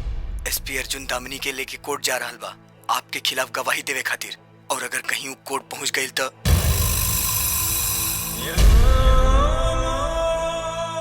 शायद अभिमन्यु के मेहरारू को जिंदा छोड़ल हमार बहुत बड़ी गलती रहल। कोनो बात नहीं, यह तीज की रात ओकरे जिंदगी की आखिरी रात हुई। आखिरी। एक एक कोना छान मारा, वो पगली बचने न पाए। जाओ जाओ ढूंढो, एक एक कोना छान मारा, एक एक कोना। जाओ।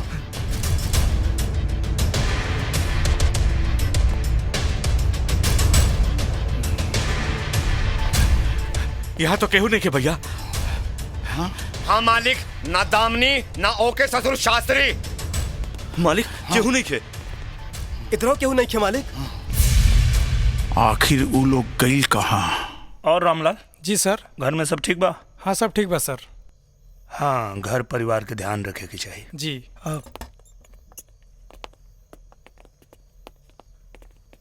ये सब का है बेटा? आई बाबूजी, बैठी, बताओ तनी। आई, जाओ तुम लोग। यस सर, यस सर। चलो। हमरा के माफ करी बाबूजी, लेकिन आप दोनों जन की सुरक्षा खातिर ई जरूरी रहे। अब बाकी हम कुछ समझनी ना। बाबूजी, दामिनी जोगिया के खिलाफ गवाही देवे जा रहा बड़ी, और ये बात जोगिया तक पहुंच गई लोई। अर्जुन दुश्मन से डराला ना बाबूजी, लेकिन दुश्मन की कम भी ना समझेला। बस आज के रात यहां रुक जाए लो, कल गवाही के बाद एकर जरूरत ना पड़ी। ठीक बा। थैंक यू बाबूजी।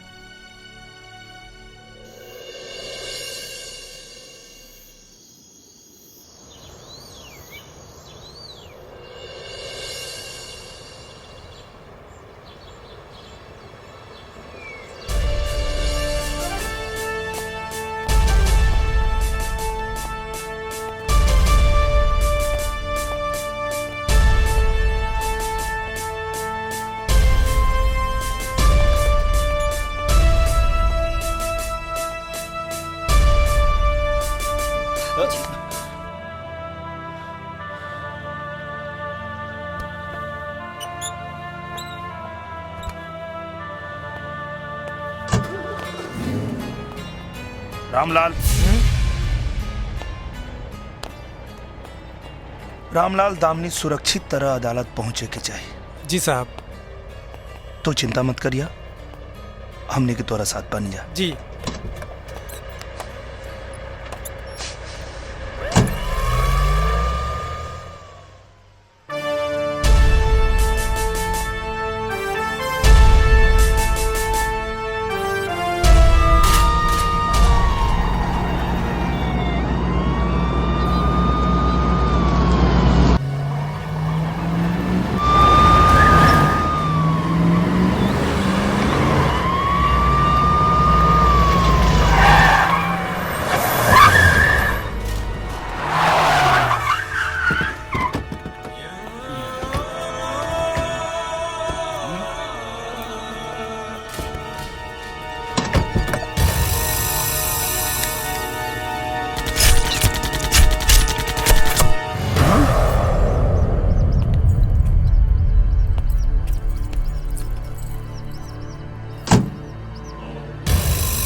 में हमारे कोनो गलती नहीं किया भैया। हमरा सामने ही गाड़ी में बैठा रहा दामिनी। प्लान हमार, जगह हमार, और शिकार गायब।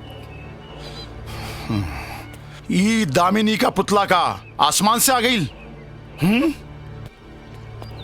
तो बता, कहीं रास्ते में गाड़ी रुकल रही का? हाँ भैया। हाँ? एक जगह रुक रहा गाड़ी, सड़क पे एगो पागल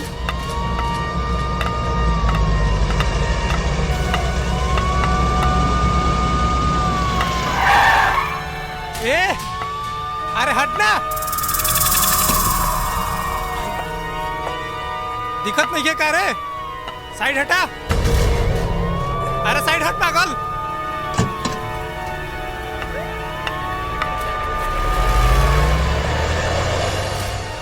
जोगिया पठान कबो अपने साथे धोखा बर्दाश्त ना कर सकेला।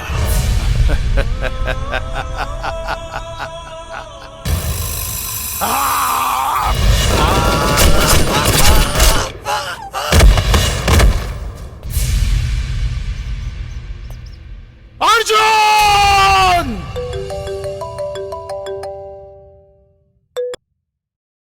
जय हिंद सर। जय हिंद। हाँ अर्जुन बोलो, सब तो ठीक है ना वहाँ? एक ब्रेकिंग न्यूज बा सर। क्या न्यूज है? डीएसपी अभिमन्यु के मर्डर के चश्मदीद गवाह दामिनी के यादाश्त वापस आ गए बा सर, और जोगिया पठान के खिलाफ गवाही देवे जा रहा बड़ी। अब जोगिया पठान के केहू न बचा सकेला सर। वाह अर्जुन, हमें तुम पे गर्व है। Thank you sir. All the best. जय हिंद। जय हिंद।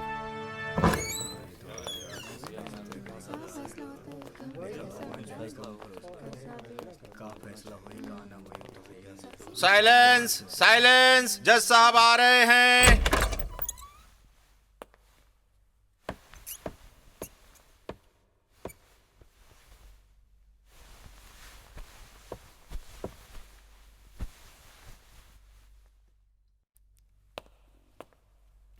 मिलॉर्ड, अपनी आंखों के सामने अपने पति की भयानक मौत देख करके दामिनी जी को ऐसा शौक लगा कि इनकी याददाश्त चली गई।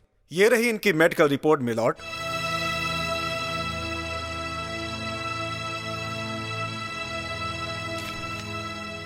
अब इन्हें सब कुछ याद आ गया है, योर ऑर्डर। ये अपना बयान देना चाहती हैं। आप अपना बयान दे सकती हैं दामिनी जी। जज साहब, वो करवा चौथ वाली रात थी। मैं और मेरे पति डीएसपी अभिमन्यु अपने कमरे में थे और अचानक सजाए मौत।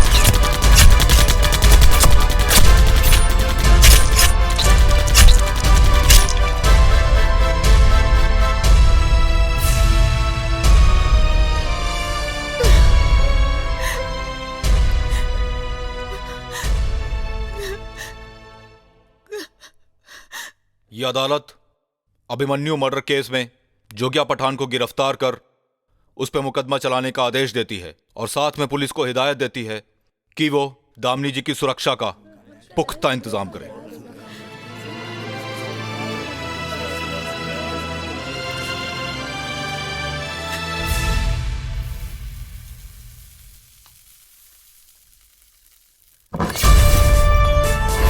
सर आप जय हिंद सर। Shut up! तुम जैसे गद्दारों की वजह से जोगिया पठान जैसे लोग अपने हिंदुस्तान में मिनी पाकिस्तान बनाने का सपना देख रहे हैं। लेकिन सर, खाकी के नाम पर कलंक हो तुम, इसे पहनने का कोई हक नहीं। अरेस्ट हिम!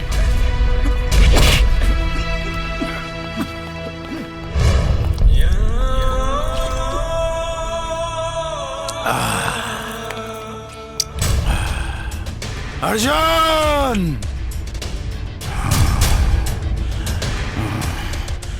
जिंदगी में पहला बार हमरा के हर कदम पे मात मिलेला। मात। अब चूहा बिल्ली का खेल खत्म हुई। अब आर पार की लड़ाई हुई।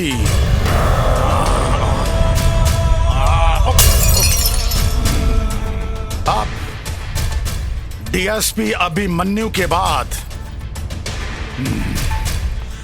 एसपी अर्जुन की भी अंतिम विदाई जोगिया पठान के हाथ से हुई।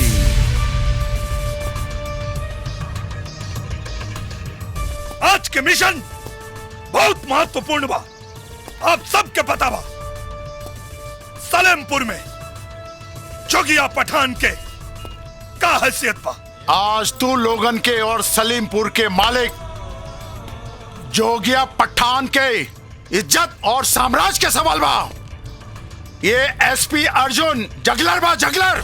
जैसे सुभाष चंद्र बोस के फौज हिंदुस्तान की आजादी की खातिर अपने जान के परवाह न कैलस, वैसे ही सलेमपुर की आजादी की खातिर जान हथेली पे लेके इस मिशन के पूरा करे के बाद आज जोगिया पठान को गिरफ्तार करे आने वाला एक एक पुलिस के चुन चुन के मारे के पड़ी, भले ही उनके शरीर के खून से खाकी का रंग लाल हो जाए। जय हिंद!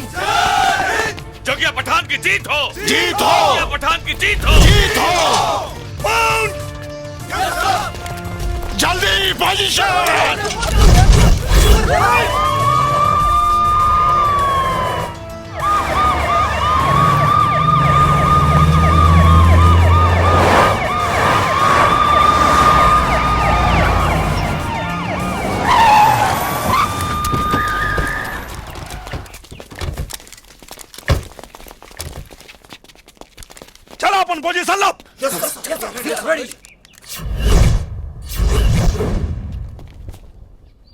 अंदर ही बा।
जोगिया शेर है एसपी, शेर।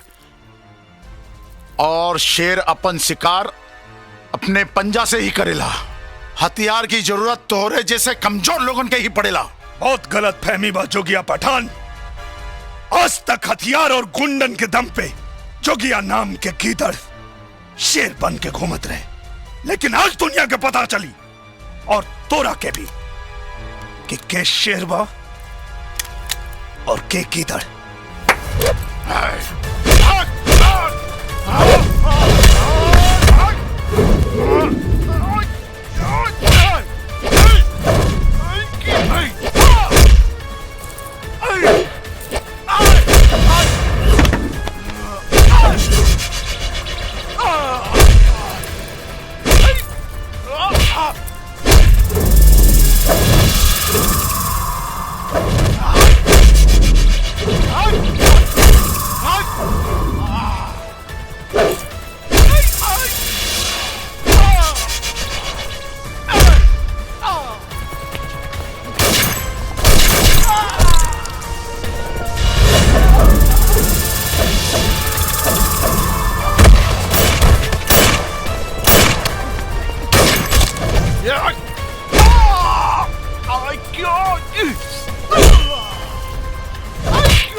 पठान देख देख वे सलेमपुरा जौना सलेमपुर के ते गुलाम बना के रख ले रहे। हिंदुस्तान आजाद हो गई, लेकिन आजादी के 68 साल बाद भी सलेमपुर आजाद ना भई। जगला रही हम, जगला पाकिस्तान में बैठल तू अपने नाजायज बाप लोग के दम पे सलेमपुर के मैंने पाकिस्तान बनावे के सपना देखत रहे। तो तोरा जैसन इस सपना देखे वाला हर देशद्रोही के पता होके के चाहिए कि नेताजी सुभाष चंद्र बोस के जैसा और यहाँ एक भी आजाद हिंद फौज के सिपाही अगर जिंदा रही और हमरा जैसन जगला रही तो तोनी के सपना कभी पूरा ना हुई। एक बात और, जोगिया पठान, अगर पाकिस्तान के गलत फहमी बा तो तोरे बाप लोग के भी पता होके के चाहिए कि अगर हिंदुस्तान के 10 हिस्सा में आग लगी तो सिर्फ 10 हिस्सा जली, लेकिन पाकिस्तान के अगर 4 हिस्सा में आग लग जाए तो पूरा पाकिस्तान स्वाहा स्वाहा स्वाहा। आज तोरा मौत के साथ साथ सलेमपुर तो आजाद होकबे करी। पाकिस्तान में बैठल तोरा नाजायज बाप लोग के पिछवाड़ा भी फाड़ जाए। हाथ जोगिया पठान, भाग सकेले तो भाग। रहे नेताजी के, हो रहे नेताजी के है अरमान रे, हमर देशवा में बसेला परान रे, हमर देशवा में बसेला परान। वंदे मातरम, वंदे मातरम, वंदे मातरम, वंदे मातरम, वंदे मातरम, वंदे मातरम, वंदे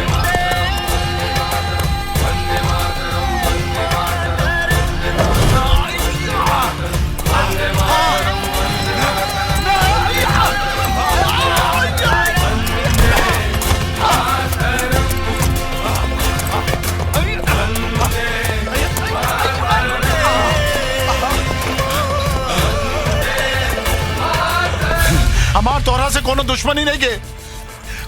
वो डीएसपी अभिमन्यु तो आर कुछ न लागेला।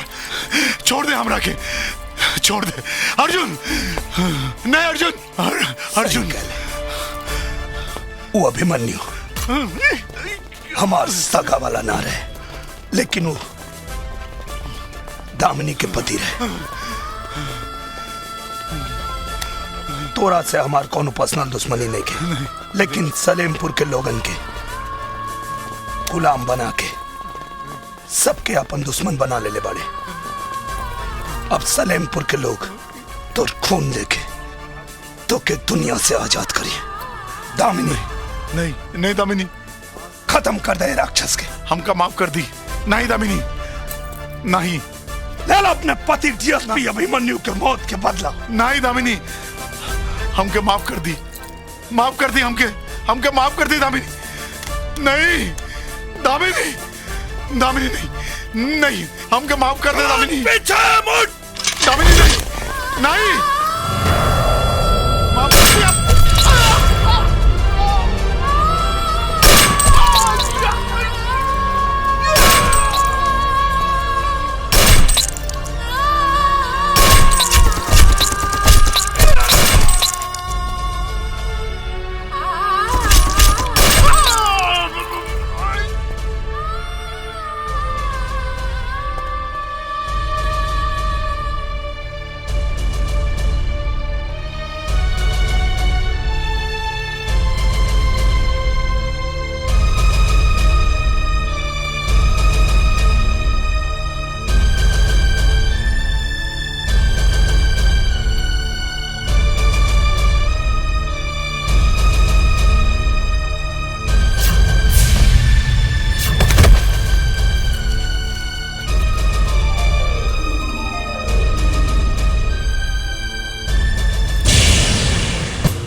बिखर जाए दी